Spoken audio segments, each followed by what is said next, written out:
थाना मालखरोदा क्षेत्र के ग्राम पिहरीद की खबर आ रही है, जहां पुलिस को मुखबिर से सूचना मिली कि ग्राम पिहरीद का चंद्रिका प्रसाद साहू पिता सिपाही राम साहू नाम का व्यक्ति मिशन चौक से जयजयपुर जाने वाली रोड पिहरीद में अपने घर के सामने अवैध रूप से मादक पदार्थ गांजा की बिक्री करते हुए जयजयपुर की ओर जा रहा है। सूचना मिलते ही पुलिस के उच्च अधिकारियों को इसकी सूचना दी गई। दिशा निर्देश मिलने पर सीपी कंवर उप निरीक्षक के नेतृत्व में टीम गठित कर मौके पर घेराबंदी कर आरोपी को पकड़ा गया।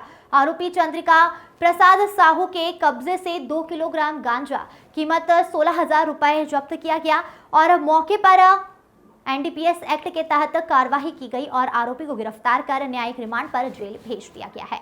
कि पीड़ित निवासी चंद्रिका साहू अवैध रूप से गांजे का व्यापार करता है, तो इसी आते में मुखबिर सूचना मिली कि वह कुछ गांजा बिक्री के लिए रखा हुआ है।